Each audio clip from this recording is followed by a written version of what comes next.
Farg'ona tumanida o'zgarishlar boshlandi. Bu o'zgarishlar tasodif emas, bu qat'iy pozitsiya natijasi. 2025-yil 25-aprel kuni qabul qilingan qaror asosida ichki yo'llarni saqlash va joriy ta'mirlash bo'yicha manzilli dastur tasdiqlandi. Ushbu qaror Xalq deputatlar Farg'ona tuman kengashi tomonidan qabul qilindi hamda O'zbekiston Respublikasi Vazirlar Mahkamasining 665-sonli qaror ijrosi ta'minlashga qaratildi. Hokimimizga rahmat. Oldin qor, yomg'irlar yog'sa, oyoqlarimiz loy bo'lib, toshlarimiz loy bo'lib ketardi. Hozir shunaqa asfalt qilib, chiroyli sharoitlar qilib berganlarga hokimimizga rahmat.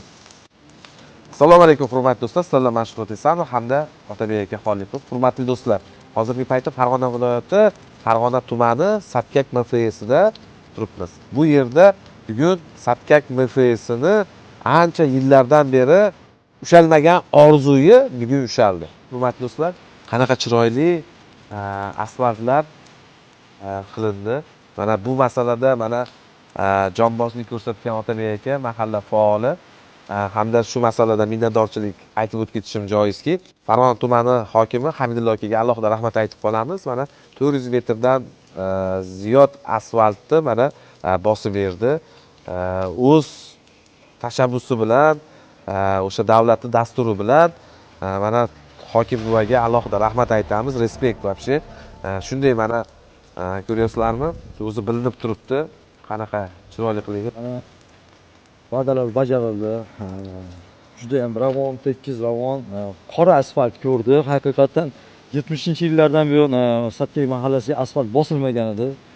Maktab o'quvchilari maktabga, bog'chaga kerak olib kelmayotganda loy ko'chalarda, mana bu yomg'ir, qorli havolarda, ob-havolarda suvlarda kechib o'tirardi, loylarda kelinardi. Mana davlatimizga, hukumatimizga rahmat. Tumanimiz hokimi Hamidullo Tajiyevichga o'zimning minnatdorchiligimni, mahalla xalq nomidan minnatdorchiligimni bildirib qolaman. Va'dalarni bajarib, mana chiroyli asfaltlarni bosib berishdi. Faqat prezidentimizni tashabbusida endi Xudo xohlasa yana davom ettiramiz buni. Nasib qilsa Sapkak uchun alohida mana Otabek aka bilan dasturlar qilyapmiz. Albatta. Turizm qishlog'i qilamiz. Nasib qilsa bu joylarda ham yaxshi loyihalar amalga oshiramiz. Buloqlarni ochamiz ko'zini boshqatdan. Atrofini juda chiroyli qilamiz. O'sha hozir men 5 ta desam, hozir Otabek 7 ta deyapti. Demak, qolgan yana 2 tasi bor. Hammasi ochiq. Ko'zni ochish kerak edi. Odamlar sayr qiladigan, mana shu kirish joylariga juda chiroyli qilib, savdo rastalarini mutlaqo boshqatdan qilamiz. Odamlar kelganda bahrini ochadigan fayzi joy qilamiz.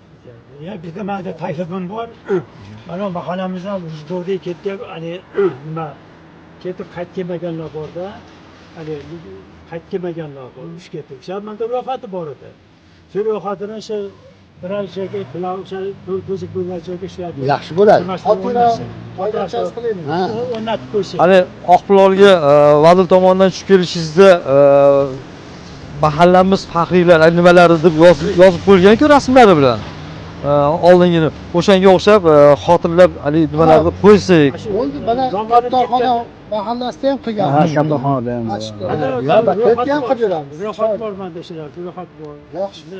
Ammo gap faqat yo'lda emas. Farg'ona tuman hokimi Hamidullo Tojiyevich tashabbusi bilan tumanda joylashgan o'nlab maktabgacha ta'lim muassasalarida hojatxonalar infratuzilmasi zamonaviy bosqichda qayta qurilmoqda. Shijoatli tashabbuskor maydonda ishlaydigan rahbar shunday yosh kadrlarni ko'rib, inson haqiqatdan ham prezident jamoasi ruhini his qiladi. Ish bor joyda natija bor, nazorat bor joyda sifat bor, mas'uliyat bor joyda taraqqiyot bor.